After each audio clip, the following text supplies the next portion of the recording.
Your honour, এই হলো inspector রাজা, যে গত 5ই নভেম্বর রাতে বিশিষ্ট নেতা শমশের মোল্লার ফার্ম হাউসে ঢুকে নিঃশংস নির্দয়ভাবে খুন করেছে শমশের মোল্লার ভাতিজা ফারুক মোল্লাকে, খুন করেছে তার ভাই নুরু মোল্লাকে এবং জামাই কাশেম শিকদারকে, খুন করেছে যুবনেতা রহিম আবেদকে এবং পুলিশ অফিসার জামাল সহ আরো কিছু বিশিষ্ট রাজনৈতিক নেতাকর্মী মিলিয়ে মোট 18 জনকে। ইওর অনার, এই পুলিশ অফিসার আইনের রক্ষক নয়, ভক্ষক। এই নির্মম হত্যাকাণ্ড শুধু দেশ ও জাতিকে নয়, সমগ্র মানবতাকে কলঙ্কিত করেছে। এই বিভৎস হত্যাকাণ্ডের তাৎক্ষণিক কিছু ছবি এবং আলামত আমি আদালতে পেশ করছি।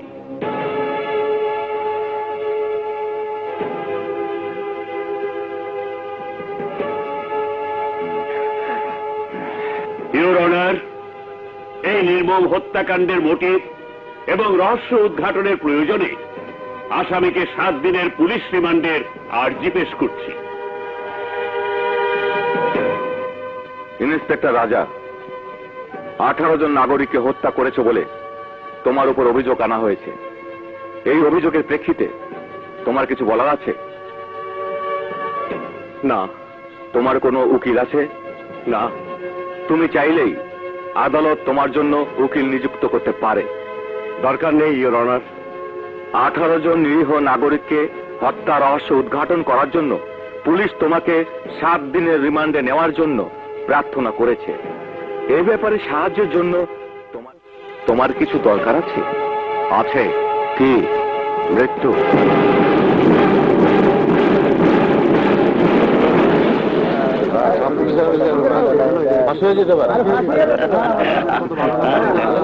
আসামি রাজাকে 7 দিনের রিমান্ড দিয়ে পুলিশি হেফাজতে পাঠানো হলো।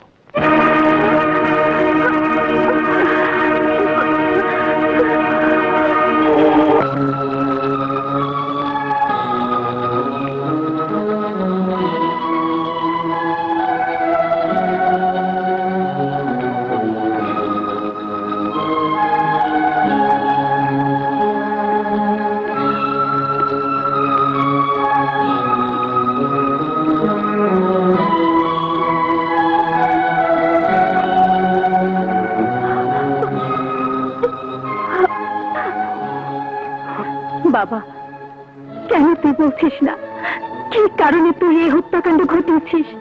কেন নিজের জন্য মৃত্যু চাইছিস? কারণ এই পৃথিবীতে আমার বাঁচার ইচ্ছে নেই, আমার মৃত্যু হয়ে গেছে। মা, তোমার কাছে একটা অনুরোধ, আজকের পর তুমি আর বাবলি আমার সাথে দেখা করতে আসবে না। কারণ মুসলমান ধর্মে মেয়েদের গোরস্থানে আসা নিষেধ।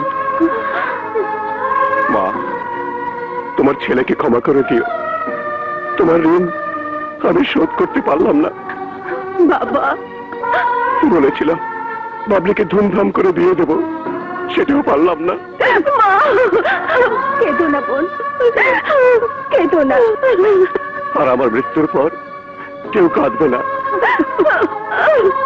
মা, ভালো ছেলে দেখে বাবলিকে বিয়ে দেবে। এখন যাও, যাও তোমরা, আর কোনোদিন আসবে না। যাও।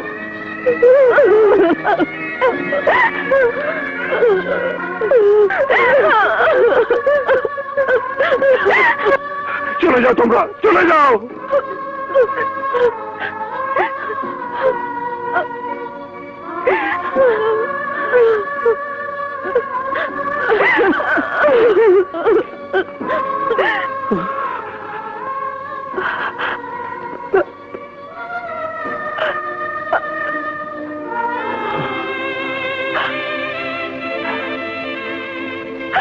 আমাকে কিছু বলবে না রাজা? তোমার গুণাকার আমি তোমার কাছে ক্ষমা চাওয়া ছাড়া আমি কি বলবো?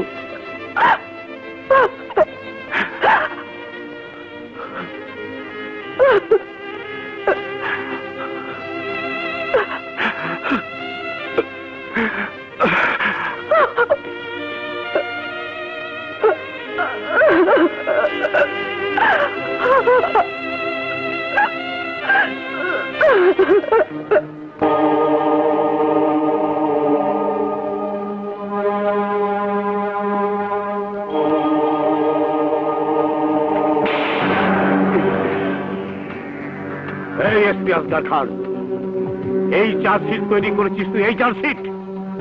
ওই হারামজাদা রাজা শুধু হত্যাকারী নয়, ও একটা দানব, ও একটা দানব। শুয়োরের বাচ্চা, নির্বংশ করে দিয়েছে আমাকে, নির্বংশ। আমার ভাই, আমার ভাতিজা, আমার জামাই কাউকে ছাড়িনিও। আমার খাটিয়া কাঁধে নেবার মতো একজন আপন মানুষও নেই আজ। ওই দেখ, বাড়িটা আমার সব পুরি হয়ে গেছে। ও আমাকে নির্বংশ করে দিয়েছে, নির্বংশ। সুযোগ পেল এই রাক্ষস তোকে, আমাকে, সবাইকে মেরে ফেলতো। শোন উকিল হোদা, অপরাধ জগতে যত প্রকার ক্রাইম আছে, হত্যা, সন্ত্রাস, লুট, চাঁদাবাজি, অনাচার, অপহরণ, ব্যভিচার, দেশদ্রোহী, ধর্ষণ, তোর আইনের কিতাবে যতগুলো ধারা আছে সবগুলো ঠুকে দিয়ে ওই হারামজাদার মাথার উপরে, মাথার উপরে, মাথার উপরে। এই দেখুন, আসামি নিজের হাতের লেখা স্বীকারোক্তি, সে সমস্ত দোষ স্বীকার করেছে। ইওর অনার, আদালতের মূল্যবান সময় নষ্ট না করে আমি আপনাকে সবিনয়ে অনুরোধ করব এই চাঞ্চল্যকর হত্যা মামলার রায় ঘোষণা করার জন্য।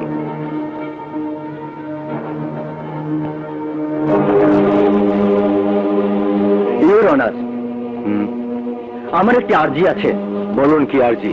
আমি আসামি রাজার পক্ষে ওকালতনামা দাখিল করার অনুমতি প্রার্থনা করছি। অনুমতি দেওয়া হলো। ইওর অনার, ইন্সপেক্টর রাজা যাদের সাথে কাজ করেছে তাদের অনেকেই এখানে উপস্থিত আছেন। তাদের রাজার চরিত্র সম্পর্কে জানার জন্য আমি কিছু জিজ্ঞাসা করতে চাই। জিজ্ঞেস করুন। ইওর অনার, ইনি সেই ইন্সপেক্টর রাজা যাকে শহরের মানুষ বাঘ বলে বাঘ। ইনি সেই ইন্সপেক্টর রাজা যার নাম শুনলে সন্ত্রাসীদের কাপড় ভিজে যেত। এই শহর তো ভালো, ইন্সপেক্টর রাজার নাম শুনে ভয়ে অনেক সন্ত্রাসী দেশ ছেড়ে পালিয়ে গেছে। ইওর অনার, যদি পুলিশ ফোর্সে ইন্সপেক্টর রাজা আর মরহুম বাদশার মতো অফিসে না থাকতো, তাহলে সন্ত্রাসীরা পুলিশকে বানাতো তাদের দালাল, আর এই শহরটাকে বানাতো তাদের নিরাপদ আস্তানা। ইওর অনার, দুর্ভাগ্য এই দেশের একজন অসহায়ভাবে মরেছে, আরেকজন মৃত্যুর কাঠগড়ায় দাঁড়ানো। এবার আমি ইন্সপেক্টর রাজার মা নাজমা বেগমকে সাক্ষীর কাঠগড়ায় দাঁড়ানোর অনুমতি প্রার্থনা করছি। অনুমতি দেওয়া হলো। মিসেস নাজমা বেগম, দেশদ্রোহী খুনি প্রমাণিত করে আদালত যখন আপনার ছেলে রাজাকে মৃত্যুদণ্ড দেবে, তখন আপনার কি দুঃখ হবে না? ওর কলঙ্কিত মৃত্যুর জন্য আপনার কি আফসোস হবে না? হ্যাঁ পেপি সাহেব, আফসোস তো হবেই। আফসোস আমি কেন ওকে পেটে ধরিনি। এই দেশের প্রত্যেকটা মা রাজার মতো ছেলেকে কেন জন্ম দেয়নি। আফসোস নয় জজ সাহেব, রাজার মৃত্যুর জন্য তো আমি গর্ববোধ করব, সেই রকম গর্ব যেমন গর্ব দেশের হাজারো শহীদের মা করে থাকেন, গর্ব করবে দেশবাসী। জজ সাহেব, এক জন্মে কেন হাজার